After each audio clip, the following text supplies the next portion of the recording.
boom, boom. Okay.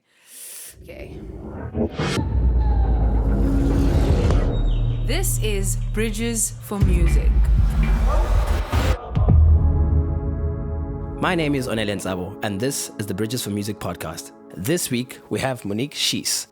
As founder and the original coordinator of AfrikaBurn, Monique sees herself as a fire starter of sorts, an instigator and incubator of creative projects across the board. She makes a sport of poking people in their creative ribs, and believes that fun and waking up creativity is the most powerful vector for change in this world. She was a partner in the Mother City Queer Project, has 2 degrees in environmental science and social anthropology, and had an incarnation as a game ranger. She is currently the Creative Development Director and Liaison for AfrikaBurn. Please enjoy the conversation with Monique Schiess. Really lovely to be here and seeing humans in the flesh and being in your space. I just wanted to quickly check who has been to AfrikaBurn. Okay. Who knows about AfrikaBurn? Okay, cool. Because the thing is that AfrikaBurn is a very weird kind of animal, so it's not a normal event. There's nothing normal about it. So what I wanted to say is that please, I can talk my head off for like hours and hours and hours about Africa, all sorts of things about AfrikaBurn. But so don't be afraid to ask me anything or interrupt me. I don't have a canned specific kind of talk that I do. I'm going to explain what it is because it's like I said, it's a weird animal. And then we can go off in different directions. And so you guys can steer me in any direction that you guys want to go in, okay? And just know this, there are no stupid questions, okay? But, you know, I know Bridges for Music, you guys do a lot of brainstormy work, so it's always really lovely to come here. So, AfrikaBurn was an event. I'm saying was because obviously we haven't been able to gather for, we had to cancel the 2020 event. And we are obviously not going to be having a 2021 event. And we are hoping like hell that we can have a 2022 event. And I hope you all come. So the concept behind AfrikaBurn really is that it's a blank canvas. It's an open sheet. It's just space. We provide space. And what we do is we invite people who come to the event to put onto it what they can imagine, what they can see. It's a space to practice imagining. And it's obviously, as you know, it's in the desert. And just because I could, that's the desert with the rainbow. So that's literally our blank canvas, but it's also a conceptual blank canvas. So it's very different from other events in that us as organizers don't go, these are the things we're going to entertain you with. We expect everyone who comes to the event to entertain you with whatever they have to bring. So it's an open source model where we go, guys, here's a space. We provide the street network, the town, obviously all the kind of infrastructural kind of necessities, medics, evacuation services, fire services, all that kind of stuff. But the important thing is that you actually shouldn't see that very much. It's very distinctly a space that must be defined by the people who come there. And what results is a very, very rich tapestry of, obviously it's a camping event, as you know, there's absolutely nothing there. So you've got to bring everything that you need to survive, including your water. You've got to take away everything that you bring, so all of your trash, all that kind of stuff. And it was very interesting in the beginning when we were starting AfrikaBurn to go, okay, so we're starting this event and we would like you to come and bring a gift. And you got to bring everything that you need to survive, including your shelter, your food, everything you can do. And you must pay for a ticket. And everyone was like, what are you talking about? And the only thing that I could do was convince people that it was going to be gratifying. I promise you it's going to be gratifying. And what happened is that it is gratifying because we are all very inherently creative beings. And actually defining a space is a very stimulating thing to do, which I think you guys practice here a little bit. But I mean, the result is a town that is full of art. I mean, these are sculptures. A lot of things are sculptural. A lot of things turn out to be performance. I mean, Bridges for Music has done the Ubushlanti stage a couple of times where, DJs get to showcase their talents, but they also have to build the stage and they have to put in the sound. It's not meant to be easy. It's an incredibly difficult and exhausting event to come to, but it's very important that it's exhausting because to a degree, our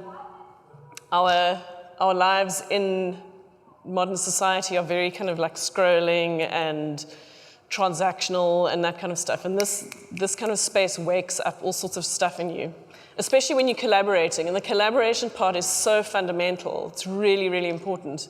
And especially so for example, on this artwork, this was brought from Russia. These guys built this artwork in Russia, took it apart, put it in a container, and sent it over to South Africa. And one of the beautiful things is it looks like a beautiful structure, but there was a ladder up one of these legs, and you could climb inside this egg. And one of the loveliest things is that they only played Mozart inside that egg. There was only classical music. And so when you go to an event or a festival, we don't really like to use the word festival for AfrikaBurn because people think, oh, it's going to have stalls and commercial things. Is that, very often it's defined by a lot of kind of EDM, electronic dance music, and kind of big dance floors and that kind of stuff. And then you find this beautiful Russian egg and you climb into it. It's just this serene space. So, yeah. So I'm just kind of describing the space a little bit. And people bring all sorts of things that make the town really interesting. This next slide, for example, is just an anvil blowing. I don't know if you know what an anvil is. It's what metal workers do it's like a very heavy piece of metal. And this guy's gift is that he blows it 20 meters in the air every morning. Bah! And that wakes you up. And then the whole city wakes up and starts getting going. And it's just fun and playful. These guys just walked around and around pretending to be air hostesses. And they were doing kind of all their kind of in-flight safety kind of talks and then offering you the chicken or the beef. And then they actually had chicken and beef to gift to you. And that's another really important thing about the Burn is that there is no commercial activity on that site whatsoever. It's a gifting economy. And so very often people interpret that as a barter economy, where if you give me something, I'm going to get something in return. And it's not that. You've got to gift something without expecting anything in return. So what it does is it takes that kind of one-on-one transaction away, and it brings this whole wider experience where you're just getting gifts coming at you, but it's not because you've given a gift. It's just lovely things come to you. And gifts can range from a lounge in the desert that only shows surfing movies, to a tray of cookies. Anything that you can do, everything is valid. It should be a place of no judgment. Everything is valid. Some people just come with a spray bottle, and when you're looking really hot, they'll spray your neck, and it's just such a lovely gift. Some people bring giant sculptures. Some people bring giant performances. This was a lovely carnival that I don't know if you know the Mzansi Carnival in the south of the peninsula. They started this parade. And the parade is a lovely thing because it means that a lot of people can participate in it. It's got a very low barrier to entry. And so they did this lovely parade, and they collected 2,000 people, and they all sat in each other's laps like this and did a drawing of Madiba's face. So this is one continuous line, and these are all humans, 2,000 humans holding each other's hearts. Yeah. And so that's the kind of thing. And I mean, I as an organizer, they said, okay, we're going to do this thing, had no idea what it was going to turn out like, but you set people free to do beautiful projects, and this is the kind of magic that happens. And it's a very, very important model to think about. I'm sure you guys, some of you are interested in going into events and doing beautiful things. And the thing that you've got to start with is community. Don't think about financial models, you have to think about them eventually. But if you build community and you build collaboration and you build connection and you build relationships, whether it's a relationship with yourself, relationship with the environment, relationship with your co-collaborators, it's amazing what happens. It's a very, very rich and abundant model. That stuff will make shit happen like never before. I mean, my story with starting AfrikaBurn was I had no idea this thing was going to explode into the thing that it became. I was just like, I'm going to try it. I thought that I'd be busy for 6 months. And I was like, let's just try this thing in the desert. And suddenly, 15 years later, we're sitting with 14,000 people in the desert. And that's us selling out before the event. So the thing is, it's about pushing our own boundaries. So I love this artwork, for example, because this is a washing machine, as you can see, that a guy picked up off the dump. And he added some organ pipes on the top. And this guy has never built art in his life because he's a mining engineer. But we gave him that space to say, do whatever you want to try. And he decided to build and so he was quite a technical guy, obviously. So this little box here on the...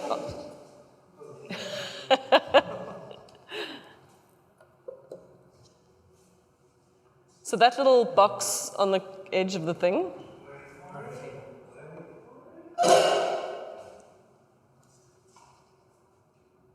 Searching. Anyway, so I'll carry on. His story was that he, like I said, he's a mining engineer, and so that little box on the edge, he hid away behind behind a tent. And as we were walking past this washing machine, which was just standing there were no flames coming out. He would press the button, and the Bluetooth would send a message to the box, and those organ pipes would start singing Kosi Sikilele, Africa. And so you're like walking through the desert, and suddenly this thing starts singing at you and shooting flames out of the... And it's just such a playful, lovely thing to do. And as the pipes heated up, it started going really off-key, actually, which it started getting a bit Anna in the ears. But yeah, incredible performances. This is a performance piece where that balloon was filled with helium. And up here in this pupa is a trapeze artist, and kind of just did these beautiful aerial tricks. It's just like one of the most beautiful things that I've kind of ever seen. This, for example, is a T-Rex dinosaur, and her name is Lizzie. And she was built entirely out of waste materials that the artist got from the Woodstock dump. So every day he would just go past the Woodstock dump, he would find a big wheel, he would find a spoke, he would find a piece there, and eventually he welded together this puppet, which you light at night. He made the edges of the puppet out of sausages filled with charcoal, and then you lit that, and then pull it with a car, and the actual dinosaur walks, and then everyone snarls for it. Rawr. And it's just one of the most sublime pieces of work. And really, it's all just about being playful. It's just like and the artist had said, the reason why I built that was because when he was a kid, he used to look at pictures of T-Rexes, and he was really sad that in his life he would never ever see a T-Rex that was actually walking alive in the world. So obviously, as an adult, he was like, oh, well, I can build one, and I can make a flaming one. So he made it. And Lizzie is a fantastic piece of work. This is an artist from America who actually lives in Berlin now, and these hanging rocks, just great. And then, so those are like the artworks. I mean, I could go on for hours and hours and hours on those, but there's also things called theme camps. So like I said, we build a city. So that's why we don't really like to use the word festival, because what it is, it's a civic space. It's a town. It's a place that we co-create together. And so one of the gifts that people do is that they make these camps, and so for example, this is the post office in Tankwa Town. Burning Mail has been coming there since the very first year. And you can go and sit there, and what they do is they print postcards of all the previous burns, and you can go and write on them, and they will go once a day and deliver postcards to other people's camps. And the dresses are weird, because pink tent with the red, yellow, green duck on the outside, because people decorate their stuff. And these guys ride around on their bikes looking for people's camps to give them their little love letters. A lot of the theme camps are, lovely dance venues at night.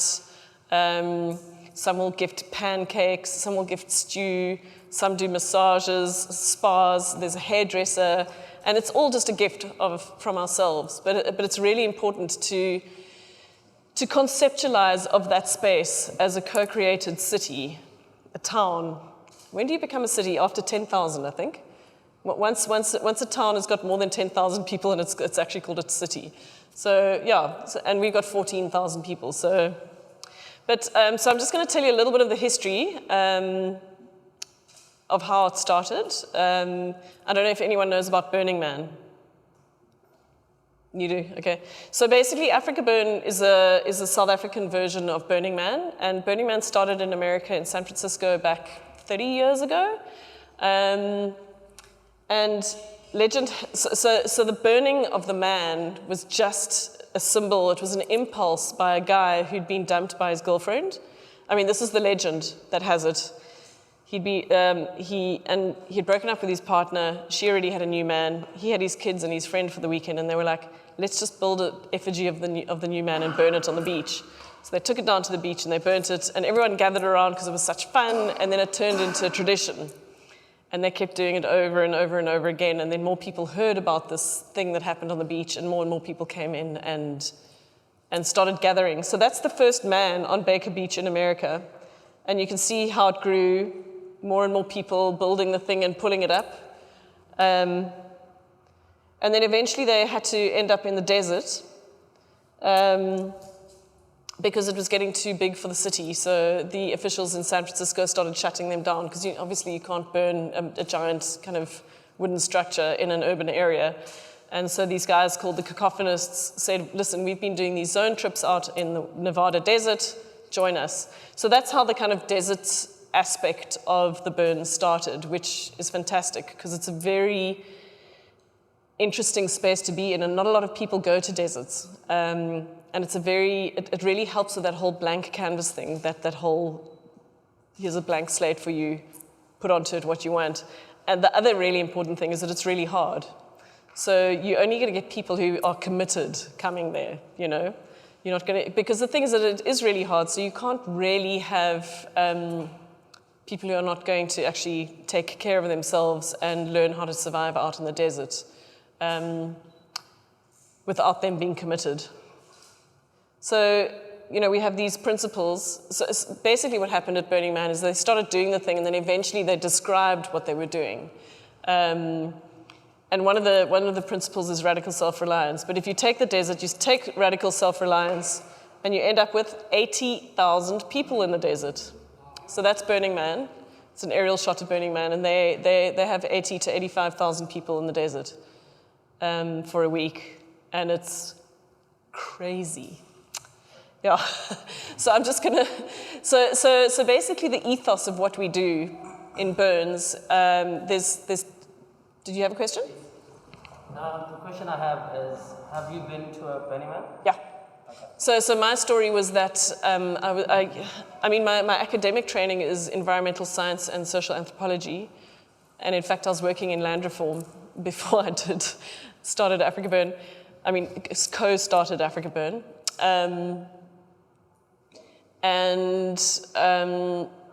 But I also used to do events my whole life, just because my parents were in the theatre, and I'm just used to organizing things.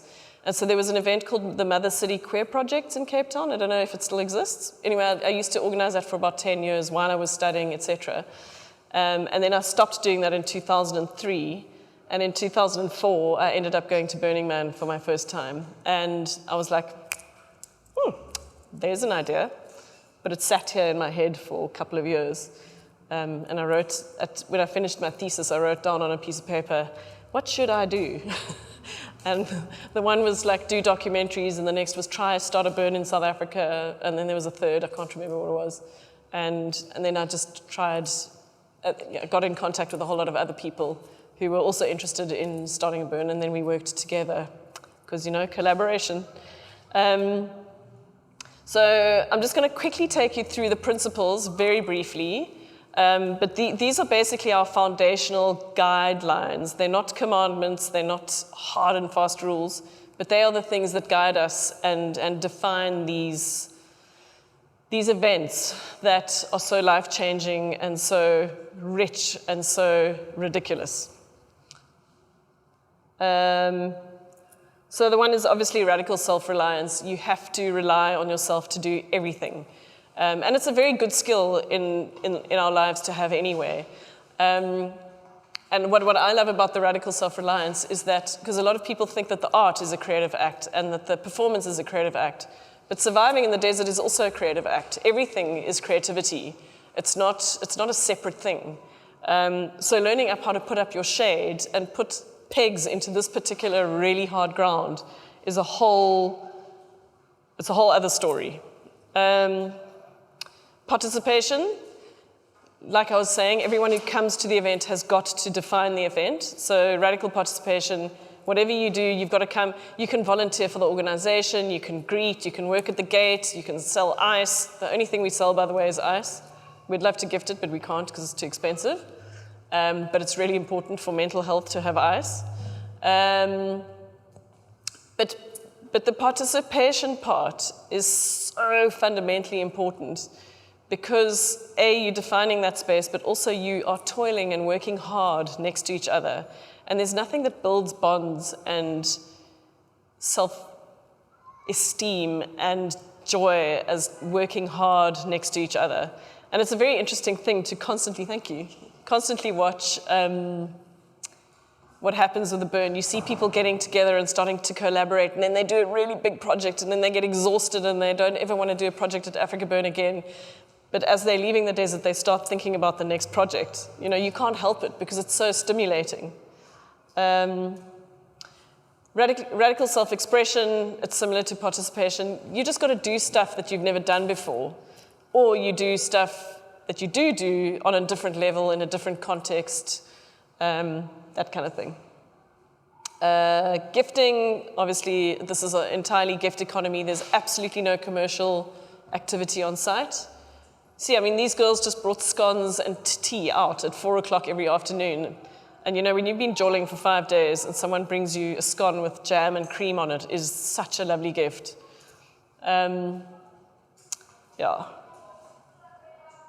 Leaving no trace, that's our kind of environmental principle where it's really, really important to leave that site as clean as we found it, and actually even in a better state.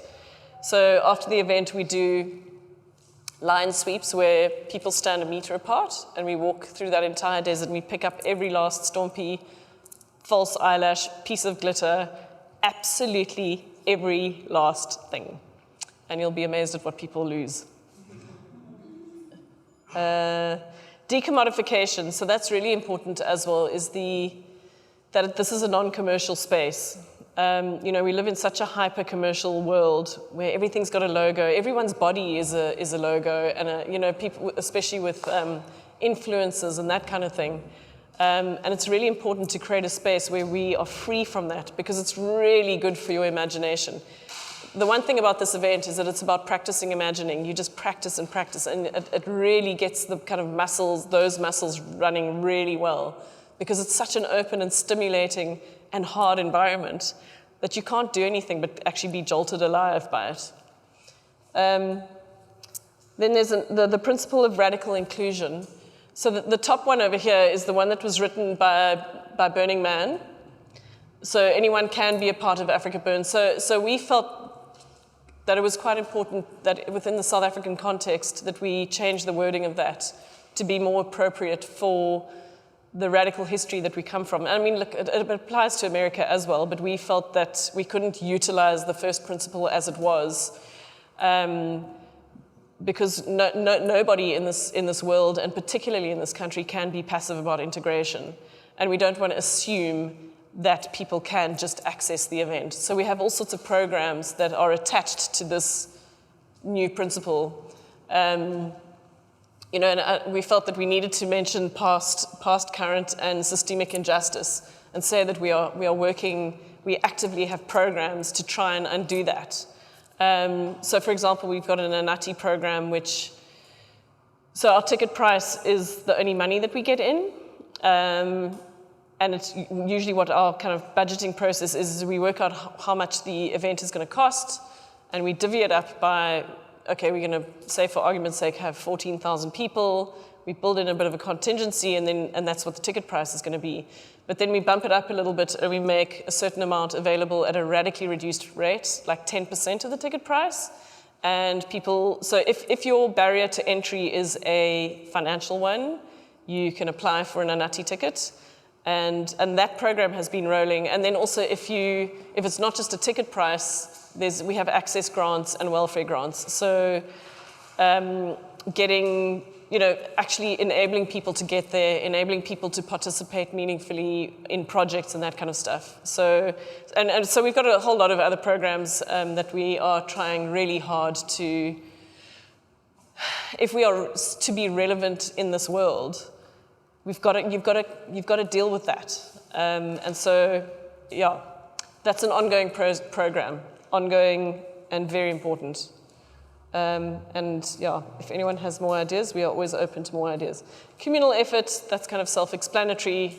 Everyone pulls in, does all the things. If you see something that needs to be done, do it. There's no central authority.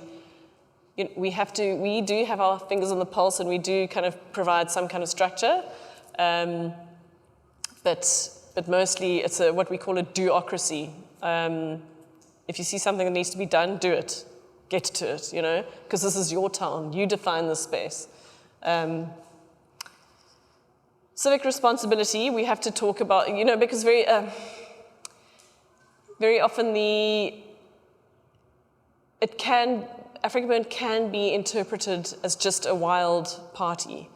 Some people, and the thing is that it's because it's a very kind of broad and weird animal, as I keep calling it, it's very easy for people to have different interpretations of it, which is totally fine. There's absolutely no issue with it meaning different things to different people. So for me, kind of watching people interact and push through barriers is a really gratifying thing. For some people, it is just a fat joel in the desert and they want to go and party and take loads of drugs and dance all night, every night, and dance to the sunrise and all that. And that's also valid, Having a really immersive dance experience is also valid.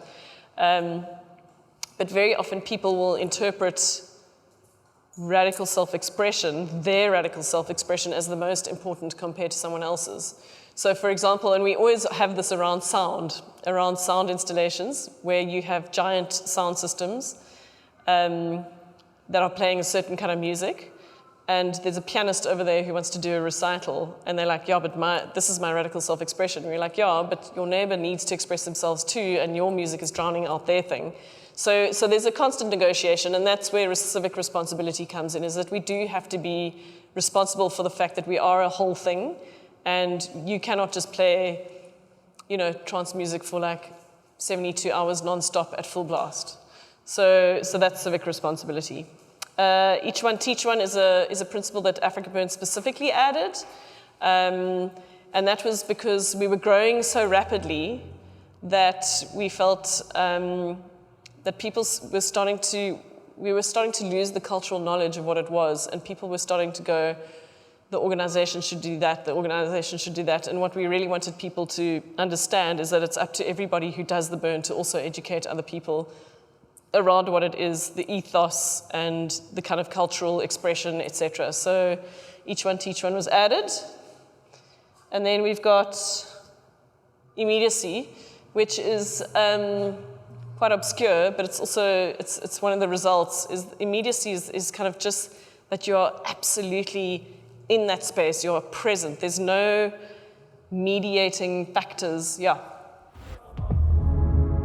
If you want to listen to these conversations and have access to this incredible community, you can join us at our physical campus, the Bridges Academy in Langa, South Africa, a revolutionary learning space where you'll find courses on music, entrepreneurship, film, DJing, and much more. If you want more information on how to apply, visit bridgesformusic.org.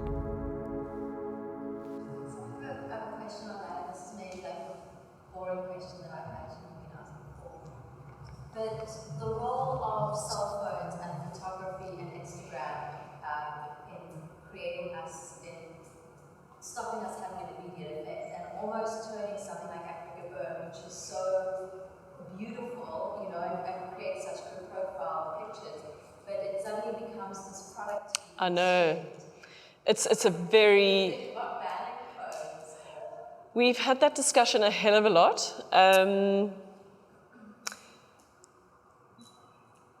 What we have done very distinctly is to send takedown notices to people who are promoting their personal brand using AfrikaBurn imagery. So that links in with the decommodification principles. So like I was saying, I mean, it's very weird for me because the taproot of this whole movement is in anarchy, which is, and people very often misunderstand what anarchy is, but it's rules from the bottom up rather than a centralized authority, da.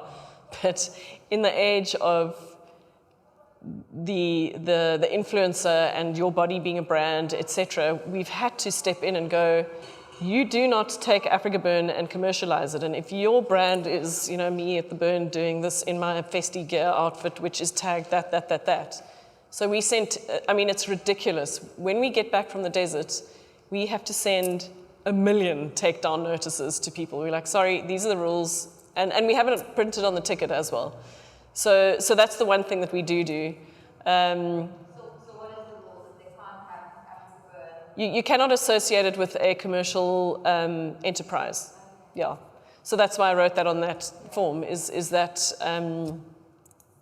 because people have festigear.com or headdress this or whatever the product is, even DJs, even photographers, they're putting their logos and their watermarks on it, and it's a very difficult thing.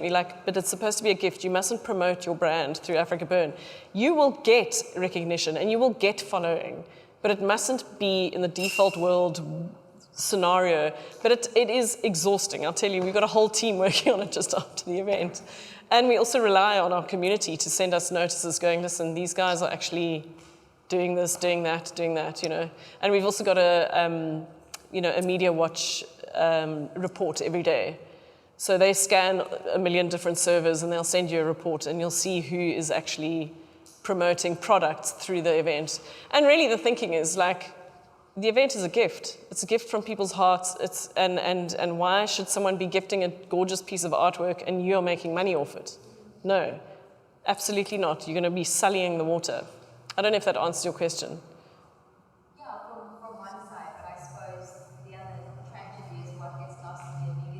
Absolutely, you're not just being there, you're already thinking how's this going to look on Instagram when I get back to town. Absolutely, You're no longer in the desert, you're already... So we have absolutely had discussions about whether we have entire camera-free days. I would love to do that experiment. I was recently, AfrikaBurn has got new land, and obviously we haven't been able to have events, but what we've been trying to do is allow people who were collectives, little theme camps, to come and do their own thing on the piece of land. And so we had an event there not last week, the week before, called Back to the Sauce, a play on Back to the Source. And it was such an amazing event because they all agreed within their group, no photos, nothing on the socials, nothing. And it's like this incredibly special moment happened out there, and it's absolutely imprinted on your brain, and the absolute joy of that. I keep going through little vignettes in my head and giggling to myself, but there's no photographic evidence. There's maybe 1 or 2 photographs on the WhatsApp group, but that's it. And it is a very interesting thing to do in this day and age where everything is so overly recorded and people are grandstanding themselves the whole time, On the flip side to that, is it not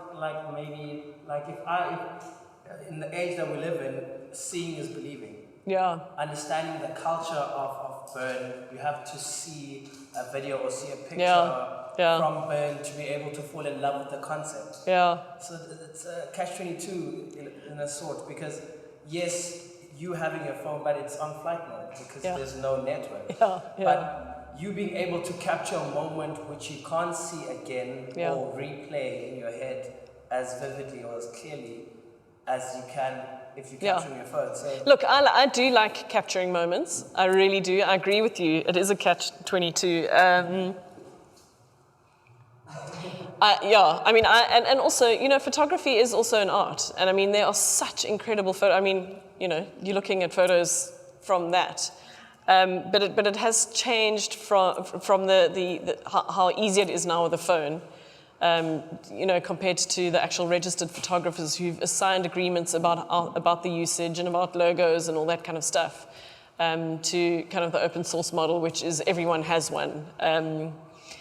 But I just wanted to clarify that from the offset with AfrikaBurn, we all agreed at the very beginning that we were never a numbers game. We weren't trying to get people there.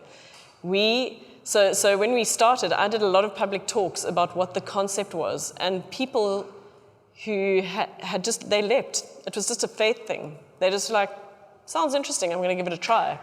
And they just leapt through that portal, and that's why I think it worked so well, is because it started with a whole lot of super brave renegade people who were like, that sounds interesting, yeah, let's go. They didn't need to see educational videos or expect anything. They didn't expect anything. They were coming to define that space. So it's a very interesting thing, and we do a lot of analysis about what global trends are doing to our event, and we have to just roll with it and try and work things out, because we've also got to be flexible. We can't, like I said, they're not commandments. It's not like a judgmental, like, thou shalt not. We have to be malleable. And it's an ever-moving thing. But anyway, so this is one of my favorite ones. Relax, nothing is under control. What's that? Yeah, totally. But so these are just some aerial photos of how we started. That's our second burn. There weren't any aerial photos of the first, but look how tiny it is. I think by that burn we had 1.5. Yeah. So this is the town. This is what we call the Binnekring Road, and then all the art kind of gets put into the middle, and this is where kind of all the theme camps are. And then we just grew and grew and grew and grew and grew and grew. And it just started getting bigger and bigger. So you'll see you've got a street network. We call this is 10 o'clock, 9 o'clock, 8 o'clock, so that people can navigate their way home, and you get a street address. And then we name the roads kind of going outward as well. And then we just started having not enough space. So we just having to make like little satellite areas here and there, and it was just like feeling, town planning wise, it's a flippin' nightmare. Yeah, but that's the last event. Is it? Yeah. It was such a nice event. And so you can see over here we had these two kind of rivers. And then sometimes, because you're in the desert, it rains, and you've got 14,000 people there. So we've been looking for land for a hell of a long time. These are all our town plans through the years. And this is our new home. We now, I've been looking for land for about 8 years, and because I always thought that we would eventually need to get our own land. On a financial basis, it made absolutely no sense for us to be paying the giant rents that we were paying compared to the amount that land in that area costs. Very cheap, because you can't do anything with it really. And so I started looking for land, and eventually the organization, because everyone thought it was a bad idea, but through the many years we managed to convince everyone it was a good idea, and so we were able to talk about it more publicly. And of course, you start speaking about something publicly and the right thing happens. And at the 2019 event, a guy came up to us and he said, I hear you looking for land. I said, yes. And he said, I'll buy it for you. Yeah. So, yeah, what a jewel, man. Honestly, so this is what the new event site looks like. It's very, very pretty. And hopefully we'll be able to have, and these are kind of the drawings that we're working out how the town is going to look.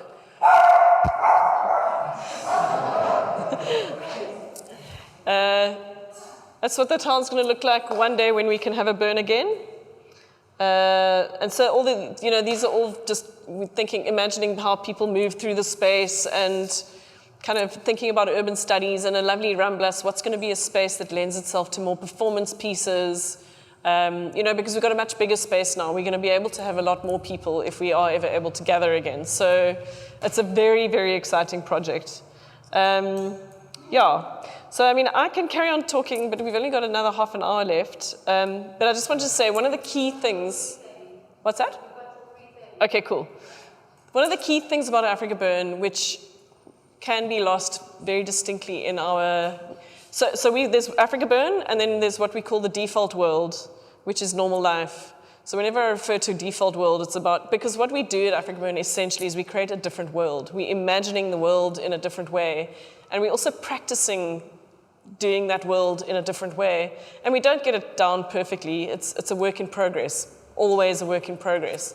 And I think that's also another key thing about it, is that it must never just be what it is. It can't just be that formula. We have to engage with it all the time and be malleable and movable and experimental, because in its essence, this whole thing is a social experiment.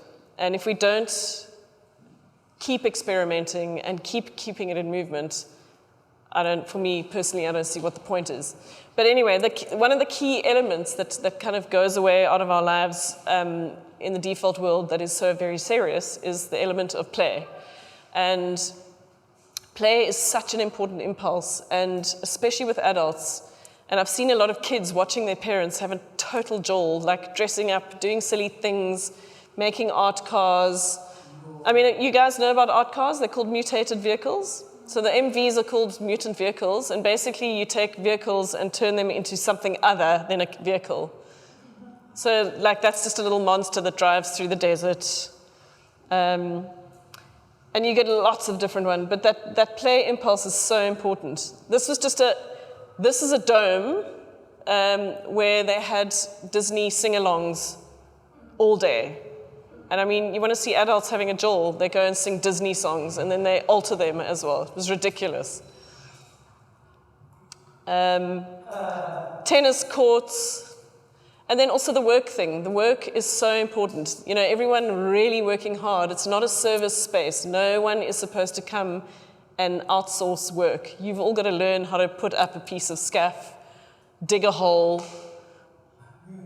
make the teeth of the dinosaur, put the dragon up when it falls down. I mean, this woman, Dyer, just taught everybody how to weld. And then, of course, it's really, really harsh weather, and that's also really challenging. And one of the best times in the desert is when the weather is really bad, and all of you clump together in your tent, and there's nothing you can do but just talk shit. It's a wonderful moment. And a lot of ideas come from those moments where you're sitting in a caravan that's rocking in the wind and it's going, and it's really great. So these are all the bad weather pictures and the struggle pictures. And then these are the sublime days where it's just absolutely heavenly. So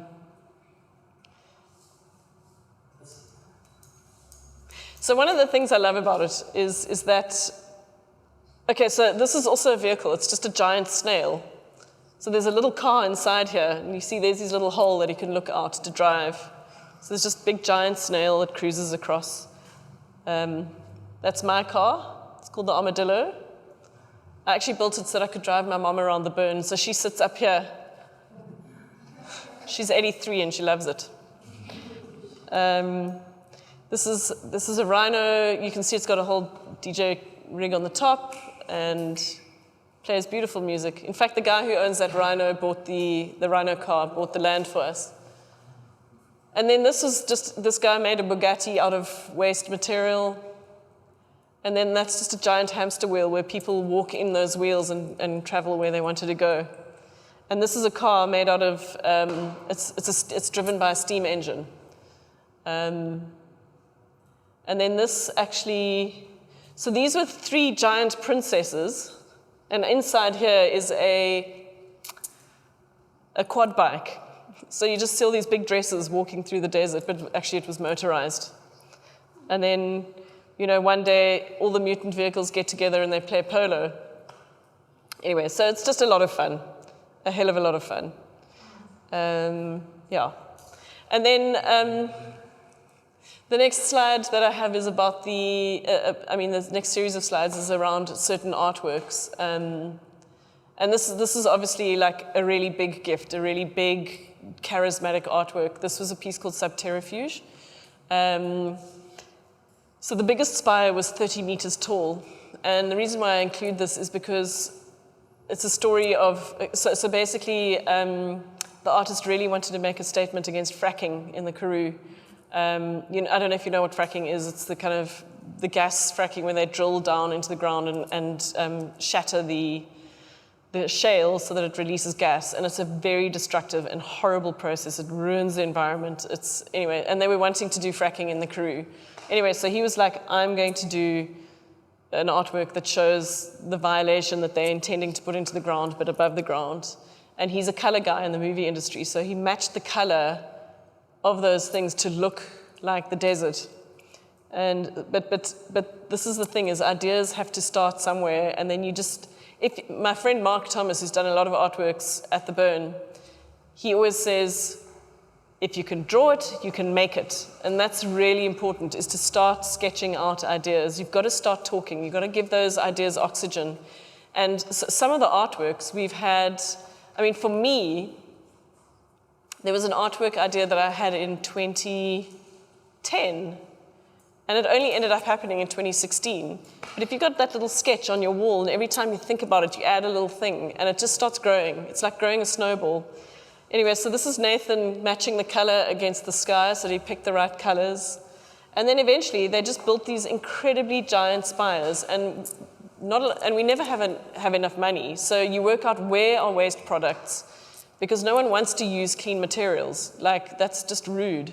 So, no, it is, like, particularly in this country where people are homeless and they don't even have materials to build stuff. So a lot of this is scrap material that gets, like, for example, these little plunkies are, I don't know if you know, it's called a slapser. If you've got a round tree and they start cutting it into planks, there's a top little piece which is unusable, and they throw those away. So that's what this is made out of. But there's the drawing. And then eventually when you've built it, people end up playing on it, and they walk across it like that, or someone puts a chain of balloons over it, and then someone does a beautiful projection one night, and it turns into a big fat dance party. You can see one of the mutant vehicles drives in, and they have an opscope, and someone's projecting these. So it's a very, very open kind of space where that kind of thing happens. And then, of course, we burn it.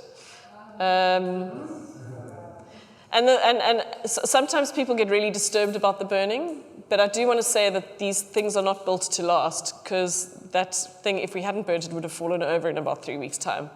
And also, if you build something for permanent purposes, it costs probably about 5 times the amount that putting up the temporary structures are.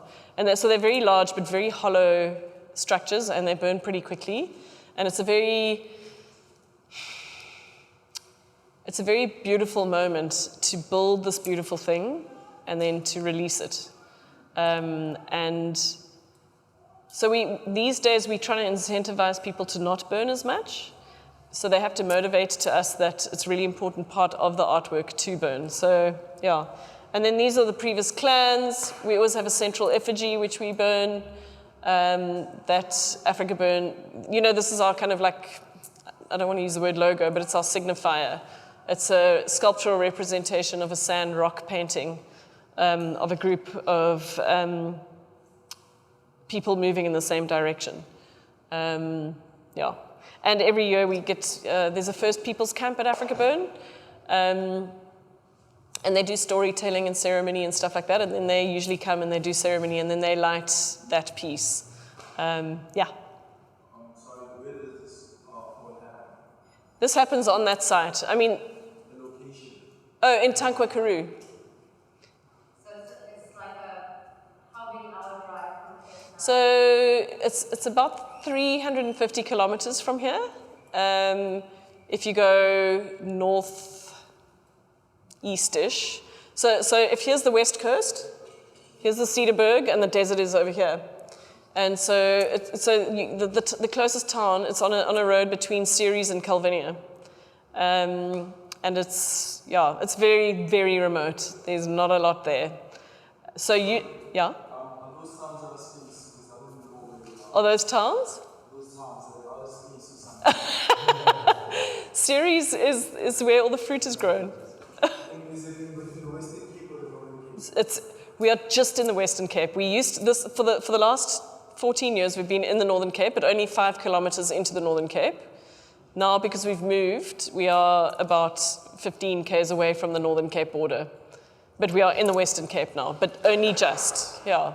We're very close to the border.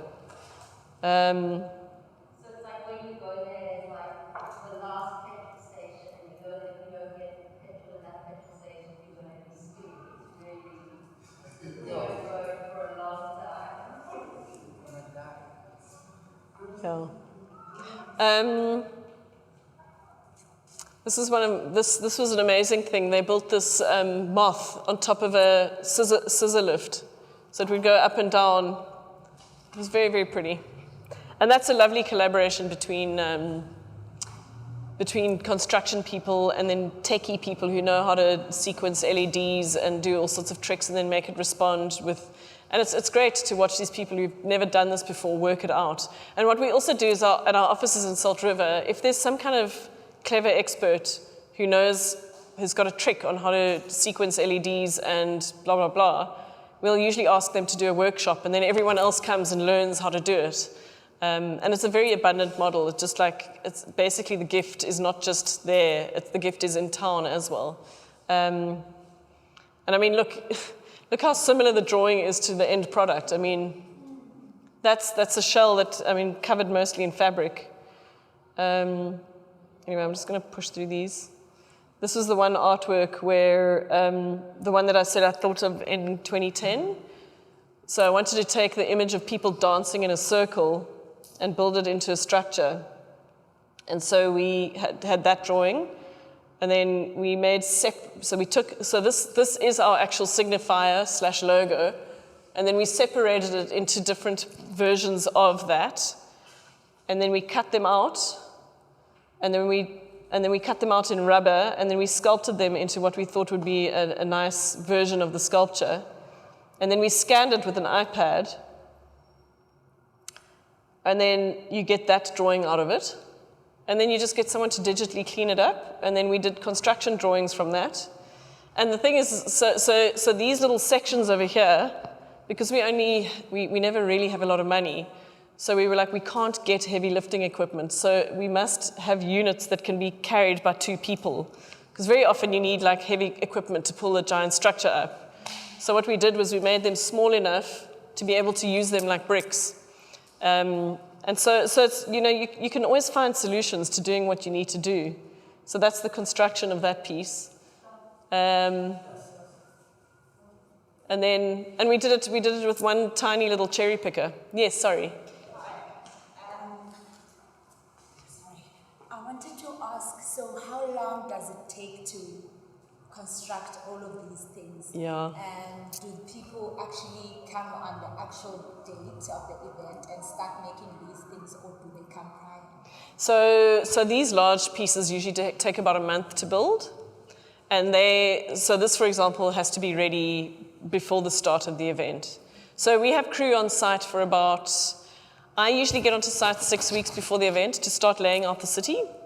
Because then we start putting in street networks and lamp posts and putting up the medics tents and the toilets and our kitchen to feed our crew, etc., which is it takes a hell of a lot of work. Set up our airport, there's a lot of kind of city infrastructure that we do. And then what we have is early arrivals or work passes. So people who are doing big projects can come up to 2 weeks earlier, but they've got to be a registered project and actually be doing something there. So then during the week, people come and do the. But yeah, it's such a lovely thing being able to actualize a piece, where it's been in your head since like 2010, and all of a sudden in 2016 it's there, And then in the last couple of years, we've been doing an event called Streetopia, because we want to take that culture that we do at the burn in that moment in the desert and bring it to town.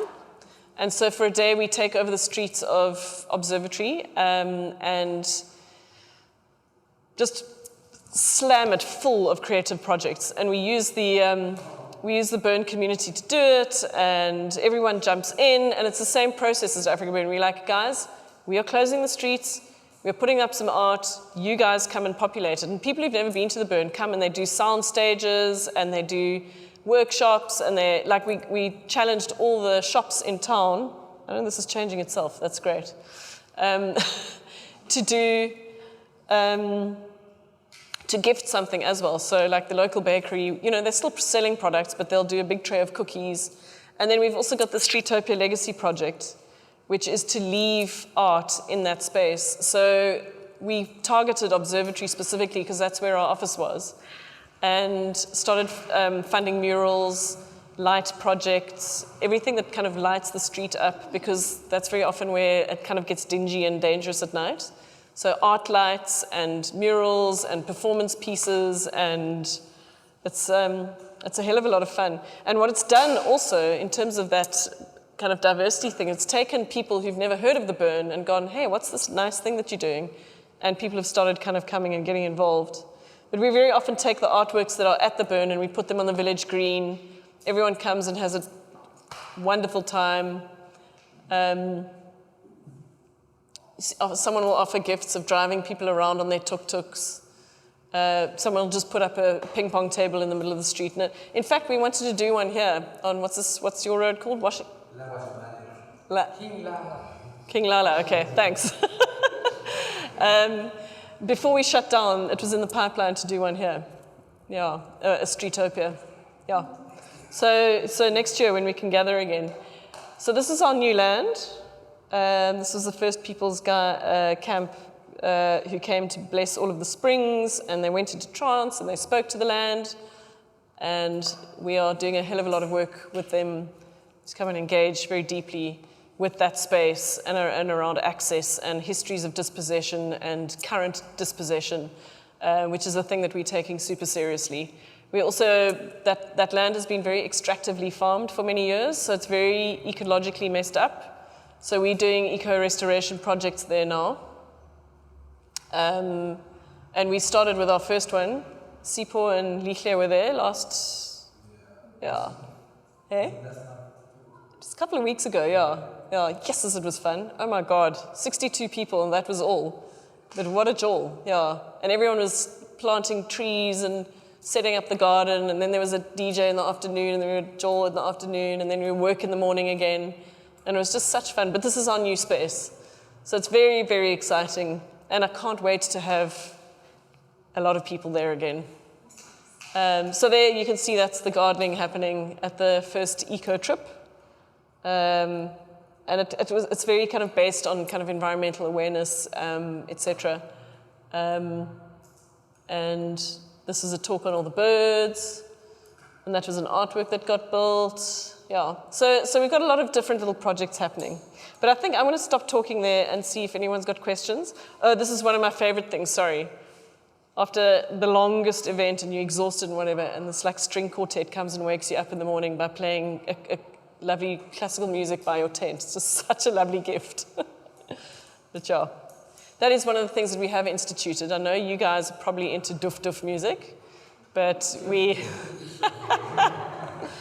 but we have actually had we now shut sound down. I think it's 7 a.m. until 11 a.m., just so that other things can get a chance to express themselves for a moment, sound-wise. You'll have people singing or whatever, and you can actually, the whole place just calms down.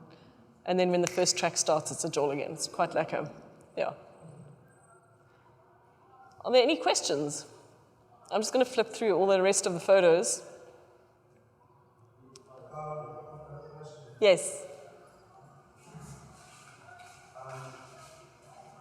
So I've got a question, and so what are some of the strategies that you use to market, but not only to the towns, but also to the townships as well, that such opportunities are not only had only in regions, but also if I can go to a spaza shop, I could see a logo of like AfrikaBurn or something like that. So what are some of the strategies, or do you have any plans in terms of that for the next 21?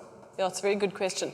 We have been, that is one of the strategies that we have been employing to try and deal with that diversity issue that I was talking about, the integration issues, diversity issues. So we did a thing called the Blank Canvas Express. So we went around South Africa and particularly concentrated on the Northern Cape.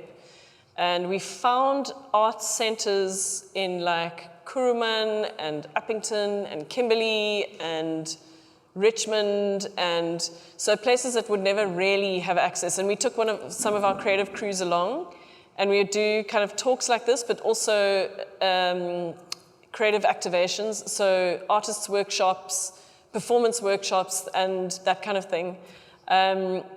More locally, we have got a woman called Cindy Dondolo who is on our team so I'll go and do talks like this, but I don't necessarily speak isiXhosa. I mean, in fact, I don't. So Cindy will come along, and she's a really brilliant speaker as well. She loves the burn. She's been involved for many years. So, for example, we will find kind of cultural centers, like, I can't remember the Shack Theatre, Mfundo's. Does anyone know? Yeah. Thank you. Yeah. And so we've done talks there, done some in Soweto, but we would love to amplify that program. We're a little bit challenged in terms of capacity at the moment, because with COVID, we went down from being 27 people down to 9 on half-time. I mean, we are paid half-time, but we are working full-time.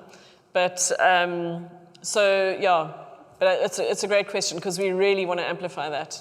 The one thing that we don't do, though, is we don't put up posters. But maybe it is something that we should consider in terms of this space. But the thing is, because it's such a kind of weird thing, it's a very relational kind of thing. I mean, relationship and actually telling people what it's about is a really important part of inviting people in. It's not just there's a jol happening, I'm going to it. Because it can also be very dangerous. People come unprepared, they don't have water, they don't have, it can be quite challenging. And also emotionally challenging, oh my word. When people don't understand what it's going to be, and then they're suddenly like, oh, what is this thing? So we've got a thing called the Sanctuary, which is to help participants who are overwhelmed. Very often it's people who have not calibrated properly on taking drugs, but it's also people who are having emotional fallout, And so we've got a very safe place, and they can come and they can be held quietly until they've recovered. It's very, because it's important to offer that kind of support. Because if you're out there in that space and you're not supported, it can be incredibly challenging. Obviously, the first port of call is that your friends look after you, but some people, they get lost. Oh my God, people get lost in that place. Even though we're like, here's a street, there's a street name, and they're just like, I don't know where I am. And then also when the artworks burn down, then you particularly have no idea where you are. Because your roadmaps are gone. Yeah. Yeah, exactly. Yes. I just wanted to ask, how much does your tickets cost?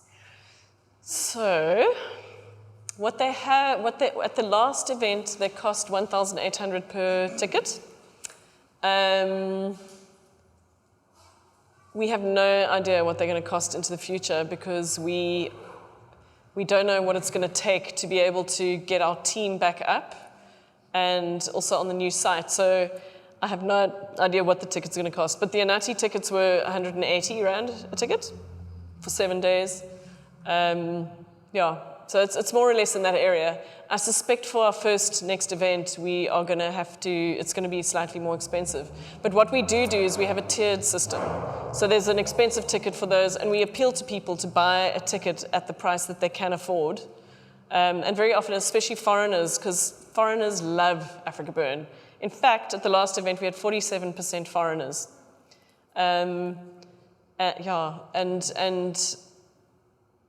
for them, it's so much cheaper than going to Burning Man, because our currency is so weak. So we have a ticket that costs like 3,500 or 4,000 Rand, and we just say, listen, guys, if you buy it at that cost, it's going to be supporting someone who can't buy a ticket at that cost. And it's amazing how many people actually buy those. People are very, very generous. It's such a very lovely thing, actually. And you just appeal to them to do the right thing, and then a lot of people do the right thing. Yeah. According to safety, I just want to ask, do you guys have your own security? Yes, so It was a very interesting thing having to navigate the, you know, in 2010, when the World Cup was here, they instituted all these event laws, which got super, super strict. And so the requirements to have tents signed off by engineers, mandatory security measures, all that kind of stuff, it got very complicated. But I mean, we jumped through those hoops, and we do have security. So on the one hand, we've got what are called rangers, which are community mediators, and they are burners. They're not professionals. It's a gift that you give to the community, and it's like a little subgroup at the burn. In fact, last time I spoke here, I think almost everyone who had come to the burn with Valentino had all gone to do ranger training because they loved it so much. And so we have people who are trained as rangers. It's all about just like not being confrontational, but going, hey, you know, maybe you shouldn't be doing that or whatever, and, you know, dealing with disputes. So that's our first port of call. They also are our eyes out there, and like, so they'll radio in and go, you know, something's going on there, can you just swoop in and just gently sort it out, or they do it. You know, it's like safety issues, whatever. But we do have to have security on site, and we also have police on site. We give them like a little tent and a sub office as part of our venue operations center, so that if a crime does happen on site, we can cordon it off and it can be sorted right there. So we have Warrant Officer Swift from Calvinia who stays on site. And it's interesting because all the security guys and the cops all fight each other to be able to come work at AfrikaBurn. I was at another event and I wasn't allowed into that section with my beer, so I was standing there. I was like, okay, well, I'm just going to stand here and drink it. And I was chatting to the security guys, and it's the same company that does the security for AfrikaBurn. And we completely rebrand them. They don't have Orion events on them. They're called event guardians. We've got a lovely kind of angel logo, and then we also send them to ranger training so that we can upskill them just into, because we really want anyone who is a service provider to be part of our community, you know. So we invite participants to invite them in and offer them their gifts like coffee and pancakes or whatever, and to really participate. But if the shit goes down, they are there to deal with it, which is really a relief, because shit does go down. You know, you have 14,000 people, something's going to happen, you know. We've also got a full medical kind of scenario, emergency air evacuation on site the whole time. And that's what goes into the ticket price. It's actually extremely expensive to have. But the thing is that you're so remote that we cannot not have air evacuation services. So, you know, because if something happens, you want to be able to get people to hospital like that, because we don't want to kill anyone. Only with kindness. Yeah.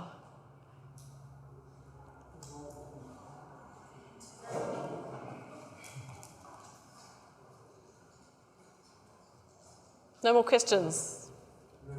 Oh, sorry. How's it? I just want to ask something.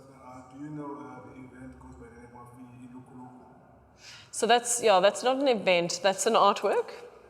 And they have been doing events to raise funds for their artwork.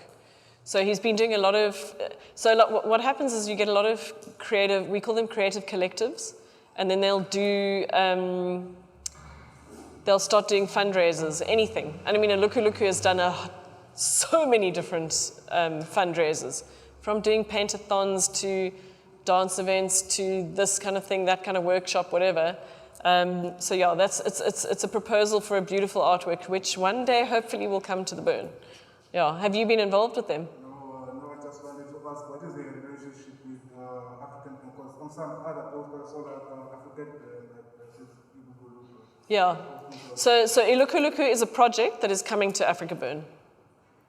So yeah, and... Are you the one who's responsible for the bookings? Am I the one? Are you the one who's responsible for the bookings at the event? For Ilukuluku? Yeah. No, they do that themselves. Oh, like African event? No. So there's AfrikaBurn, the event, and then lots of people do different projects at the event, and Ilukuluku is one of them. But they have to be completely responsible for everything that they do, yeah. Because I was feeling like most of the artists that are playing at the African event are artists from Stellenbosch. They come from where? Stellenbosch. Oh, yes. So Yeah, I mean, when you say artists, do you mean DJs? DJs, Yeah. Yeah, yeah. Very often it's a friend group that starts, yeah. Because everyone wants to play music, right?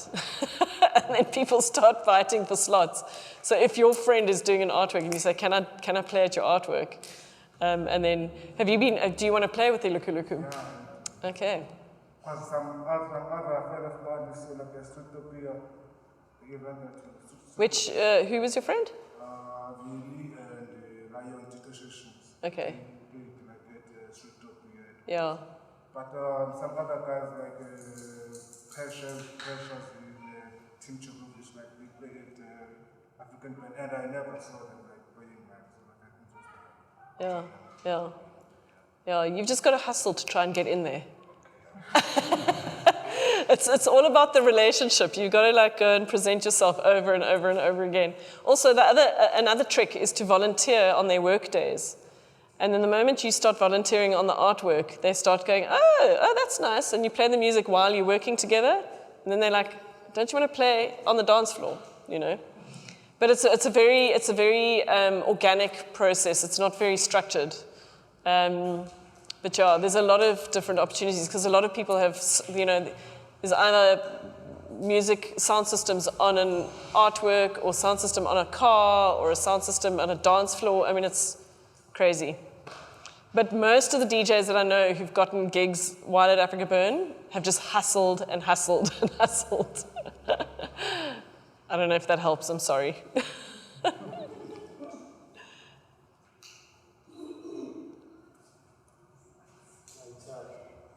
sorry, I'm not really that romantic, so thank you very much. Oh, thank you, man. That's very sweet of you. On behalf of everyone, please thank you very much for your time and good luck with the event. We'd really love it if you give all of us tickets next time. I would really love it if you all came Oh, not that. to the event, yeah. Either way, but we'll only come in if you give us the ticket. We'll try and work something out, but like I said, we have no income at the moment. Yeah, cool, man. Thanks, guys. I always love coming and speaking here. And yeah, good luck with your courses. Thank you for listening. I hope you enjoyed this podcast as much as we do making them. Remember, if you'd like to attend any of these workshops live, enroll in any of our upcoming programs. To support the work we do, you can find more information on bridgesformusic.org. Please don't forget to subscribe, as we'll be bringing new inspiring conversations soon. Until next time, keep safe.